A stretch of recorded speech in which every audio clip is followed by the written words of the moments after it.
Chapter 5 The Report By lunchtime the next day, Nick had a bad feeling in the pit of his stomach. Seventh period was coming. He was going to have to stand up in front of Mrs. Granger's class. The eyes of everyone in the class would be glued to his face, and Mrs. Granger's eyes would be cranked up to maximum punch power. He looked over his notes again and again. The first English dictionary, The Growth of the English Language, William Shakespeare, words from French and German, new words, old words, new inventions, Anglo-Saxon words, Latin and Greek roots, American English. It all became a big jumble in his mind, and its grand plan from the night before, in the harsh fluorescent light of the school day, it seemed impossible. What is it with the clocks in school? When you're planning to go to the carnival after school, the clocks in every class practically run backward, and the school day lasts for about 3 weeks. But if you have to go to the barber or go shopping for clothes after school, zip, the whole day is over before you can blink. And today, after lunch, periods 5 and 6 went by in 2 ticks. As the seventh period bell rang, Mrs. Granger walked into the classroom, took 4 steps to her desk at the side of the room, flipped open her attendance book, glanced out at the class, and made 2 little check marks. Then looking up at Nick, she said, "I think we have a little report to begin our class today. Nicholas." 15 seconds into seventh period, and Nick was on stage. "This lady plays for keeps," thought Nick. He gulped, grabbed his crumpled note cards and his book bag, and walked to the front of the room.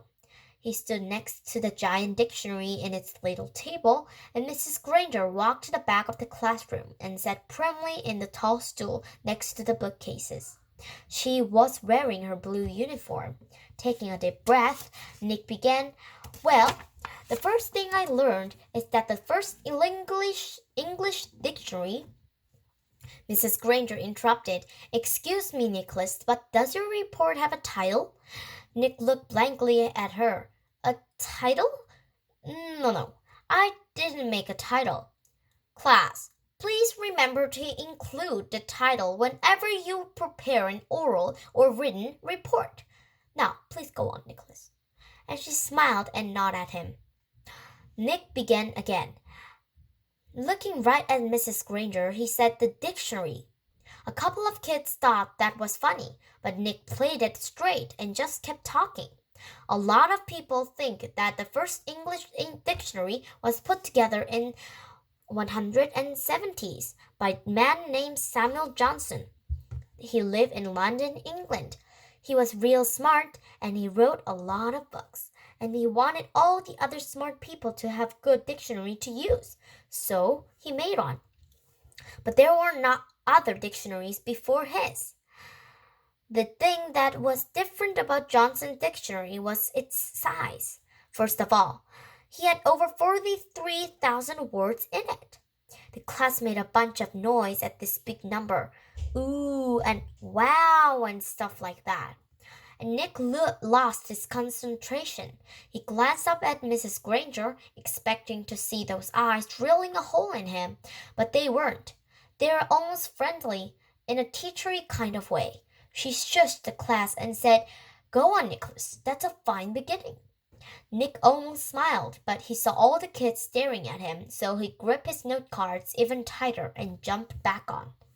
The other thing that Samuel Johnson did that was special was to choose the words he thought were most important, and then gave lots of examples showing how the words get used by people. For example, he showed how the word take could be used in 113 different ways. Nick's report went on smoothly for 12 minutes. Nick was surprised at how easy it was to stand there and talk about this stuff. At the end of the first 5 minutes, Mrs. Granger had to stop Nick and again to say, Class, it is not good manners to yawn out loud or to put your heads down in your desks when someone is giving an oral report. No one in the class cared a little bit about the report, except Mrs. Granger. Every time Nick glanced up, she was smiling, and her eyes were not the least bit icy or sharp. She was eating this stuff up, listening and nodding, and every once in a while she would say, "Very good point," or "Yes, that's exactly right." But the next time Nick looked up, he saw Mrs. Granger sneaking a look at her watch. 18 minutes gone. Maybe his idea was going to work after all. Time for phase 2.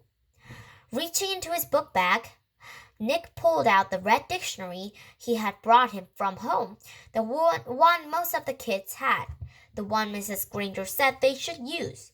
Nick said, "This is the dictionary that I use at home for my vocabulary work, and I opened it up last night to the very front, and right there I found a lot of how the dictionary was made, right in this book. So I thought some of the ideas would be good as part of my report," it says here. "Nicholas." Nick looked up. Mrs. Granger got off her tall stool, and its wooden legs made a screech in the linoleum. Heads snapped into attention, and the class was alert again. Mrs. Granger smiled, raised her eyebrows, and pointed at her watch. "Nicholas, I think the class should read that at home themselves. Now." John's hand was up in the air, and at Mrs. Granger's nod, he said, "But I don't have that dictionary at home, Mrs. Granger. I have the blue one." And several other kids immediately said, "Me too." Mrs. Granger tried not to show that she was annoyed. "Very well, Nick, but it shouldn't take too long. We have other things to do today." Nick kept his eyes open wide and nodded, adjusted his glasses in his nose, and began to read. Without question, this modern American dictionary is one of the most surprisingly complex and profound documents ever to be created, for it embodies unparalleled etymological detail, reflecting not only superb lexicographic scholarship, but also the dreams and speech and imaginative talents of millions of people over thousands of years. For every person who has ever spoken or written in English has had a hand in its making. It was a long article, and the kids were bored to death, but no one looked bored at all. Every kid in the room knew now that the period was more than half over, and that Nick's report wasn't just a report. It was one of the greatest time wasters he had ever invented. Mrs. Granger knew it too.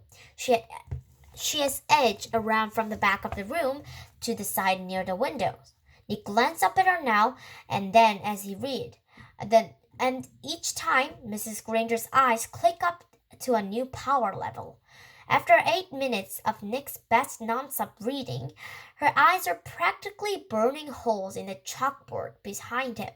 There are only 10 minutes left in the 7th period. When he took a breath to start a new paragraph, Mrs. Granger cut him off.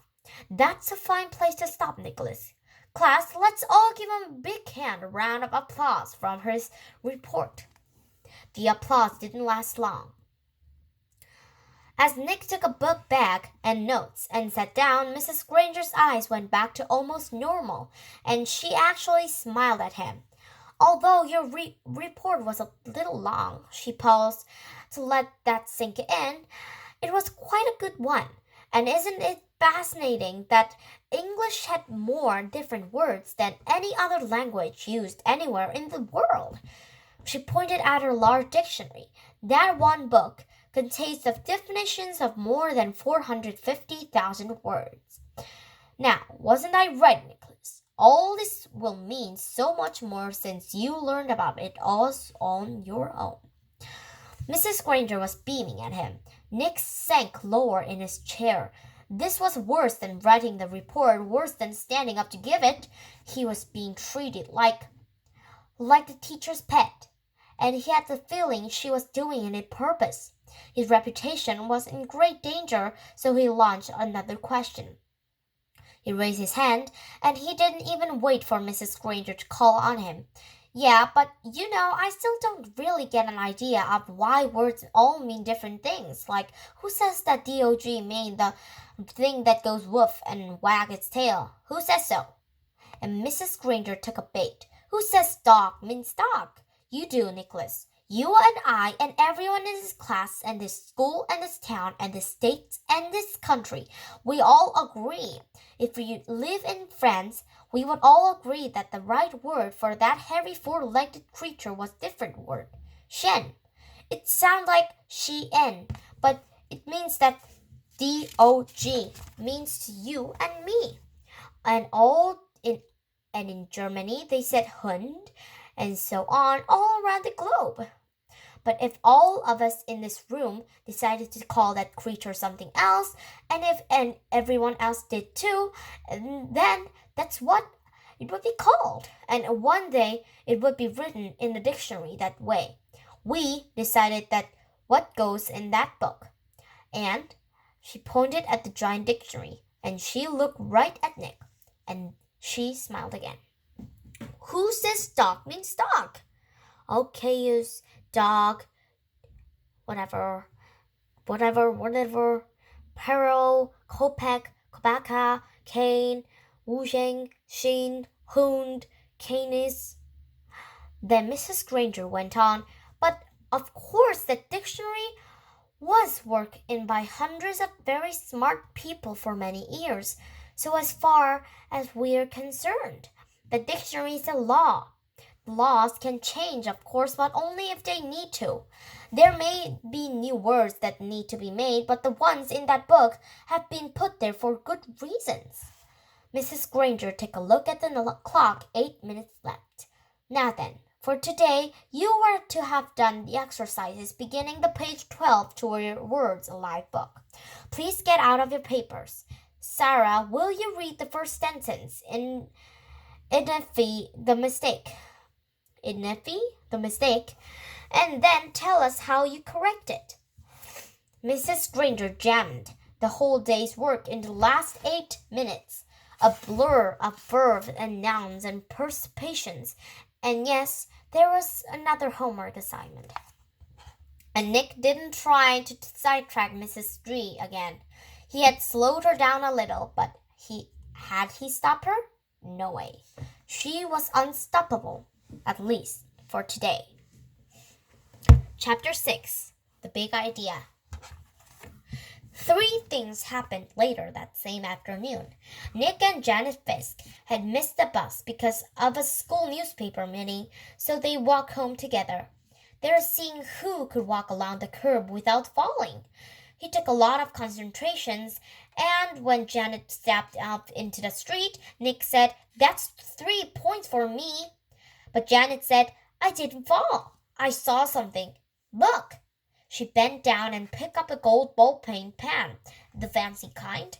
That was the first thing, Janet finding the pen. They got back in the curb, and Nick followed Janet, putting one foot carefully in front of the other in the narrow concrete curb. And while he stepped along, he thought back over the school day, especially about his report, and what Mrs. Granger had said about the words at the end of the period finally sank in. That was the second thing, understanding what Mrs. Granger had said. She had said, "Who says dog means dog? You do, Nicholas." "You do, Nicholas," he repeated to himself. "I do?" Nick thought, still putting one foot in front of the other, following Janet. What does that mean? And then Nick remembered something. When he was about 2 years old, his mom had bought him one of those unbreakable cassette players and a bunch of sing-along tapes. He had loved them, and he played them over and over and over and over. He would carry the tape and the player to his mother or his big brother or his father and bang them together and said, "Quack-la, quack-la, quack-la," until someone put the cassette in the machine and turned it on. And for 3 years, whenever he said "quack-quack," his family knew that he wanted to hear those pretty sounds made with voices and instruments. That when Nick went to preschool. He learned that if he wants his teacher and the other kids to understand him, he had to use the word music. But guagla meant that nice sound to Nick, because Nick said so. Who says guagla means music? You do, Nicholas. No fair, yelled Janet. They were at the corner of their own street, and Nick had bumped into her, completely absorbed into his thoughts. Janet stumbled up the curb, and the gold pen in her hand clattered into the street. Sorry, I didn't mean to, honest, said Nick. I just wasn't watching. Here. Nick stooped over and picked up the pen and held it out to her. Here's your... And that's when the third thing happened. Nick didn't say pen. Instead, he said, Here's your... Frindle. Frindle? Janet took her pen and looked at him like he was nuts. She wrinkled her nose and said, What's a frindle? Nick grinned and said, You'll find out. See ya later. It was later, there at the corner of Spring Street and South Grand Avenue, 1 block from home on a September afternoon. That's when Nick got the big idea. And by the time he had run down the street and upstairs and through the door and upstairs to his room, it wasn't just a big idea, it was a plan, a whole plan, just beginning for Nick to put it into action. And action was Nick's middle name. The next day after school, the plan began. Nick walked into the pantry store and asked the lady behind the counter for a Frindle. She squinted at him. What? A Frindle, please, a black one. And Nick smiled at her. She leaned over closer and aimed one ear at him. You want what? A Frindle. And this time Nick pointed at the ballpoint pens behind her on the shelf. A black one, please. The lady handed the pen. He handed her the 49-cent and thank you, and left the store. 6 days later, Janet stood at the counter of the penny pantry. Same store, same lady. John had came the day before, and Pete the day before that, and the Chris the day before that, and Dave the day before that. Janet was the 5th kid that Nick had sent there to ask the woman for Frindle. And when she asked, the lady reached right for the pens and said blue or black. Nick was standing 1 aisle away at the candy racks, and he was grinning. Frindle was a real word. It meant pen. Who says Frindle means pen? You do, Nicholas. Half an hour later, a group of serious 5th graders had a meeting in Nick's playroom. It was John, Pete, Dave, Chris, and Janet. Add Nick, and that's 6 kids, 6 secret agents. They held up their right hands and read the oath that Nick had read out. From this day and on forever, I will never use the word pen again. Instead, I will use the word Frindle, and I will do everything possible so others will too. And all 6 of them signed the oath with Nick's Frindle. The plan would work. Thanks, Mrs. Granger. Chapter 7. Words. School was the perfect place to launch the new word, and since this was a major historical event, Nick wanted it to begin in exactly the right class, 7th period language arts. Nick raised his hands first thing after the bell rang and said, Mrs. Granger, I forgot my Frindle. Sitting 3 rows away, John blurted out, I have an extra one you can borrow, Nick. Then John made a big show of looking for something in his backpack. I think I have an extra Frindle. I told my mom to get me 3 or 4. I'm sure I had an extra Frindle in here yesterday, but must have taken it. Wait, oh yeah, here it is. And then John made a big show of throwing it over to Nick, and Nick missed in purpose. And then he made a big show of finding it. Mrs. Granger and every kid in the class got a message loud and clear. That black plastic thing that Nick borrowed from John had a funny name, a different name, a new name, Frindle. There was a lot of giggling, but Mrs. Granger turned up the power in her eyes and swept the room into silence. And the rest of the class went by according to her plan. As everyone was leaving after class, Mrs. Granger said, "Nicholas, I'd like to have a word with you."